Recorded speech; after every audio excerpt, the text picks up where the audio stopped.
Peygamberimiz Muhammed sallallahu aleyhi ve sellem böyle buyurdu. Bu dünyada en kıymetli şey ve en büyük baht fırsat kaçmagancı yaxşı ameller, işler yapmağa. Siz şu anda hesabı olmayan alel günlerini yaşaysınız.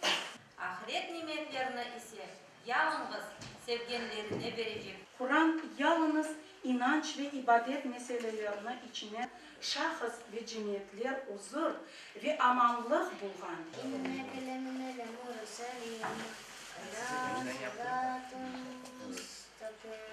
Amin halfihim saddan vadrib lahum masalan ashabal. Anneanne babam için, Gıdaka babam için, soysuz akrabam için Allah sana çok şükür. Çiçeklerini açtıran bir Allah'tır, bir Allah. La ilahe illallah Muhammedur Resulullah. Bismillahirrahmanirrahim. Elhamdülillahi Rabbil alemin. Errahmanirrahim. Sıratal müstakim. Sıratal lezine en'amte aleyhim gayril amin.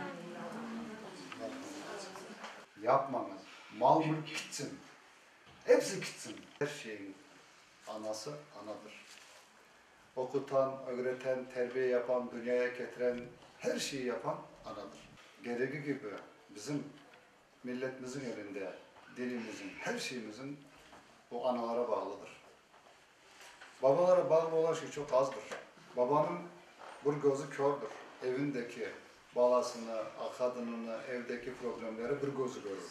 İkinci gözü görmez. Ama yapanı, hepsini yapan anadır. Östüren, okutan, büyüten, terbiye yapan, gecesini gündüz yapan anadır. Onun için bizim inancımız, bizim ümidimiz kızlarımıza ve analarımıza, geleceğimize. Çünkü eğer sizler, hocalarımız, kızlarımızı doğru yolda terbiye, doğru yolda İslamiyet'i, dini anlatırlar. Elbette ki bizim geleceğimiz çok parlaktır. Bu işinize devam ediniz. Gece gündüz. Kıyımlıklar var, belki başka var. Allah razı olsun. Allah razı olsun. Devam ediniz. Mahmut Haydar. Mahmut Haydar.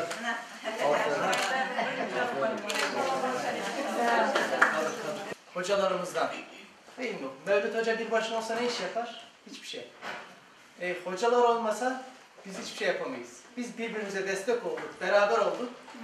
Bala tapınız. Allah rızası için. Ballarımızın, torunlarımızın. Bu kadar biz Türkiye'nin milleti insanlara Allah onlardan razı olsun o kadar para gönderip bizim burada okutuyorlar, yediriyorlar, içiriyorlar. En öncesi Kur'an öğrendik biz sizlerin sayenizde. Ya Rabbi Allah sizlerden razı olsun. Ya Rabbi sizlerin bütün günahlarınızı Allah silsin, sizlerin bütün etkinlerinizin sevapka yazsın. Ya Rabbi şimdi vakit saadet, bütün sadece zikredeki bütün Kur'an bu işlerge yardımcı olan bütün Türkiye'nin insanlarına bizlerden, hepimizden sizlerge minnettar, çok minnettar. Sağ olun. Allah razı olsun. Çok teşekkür ederim.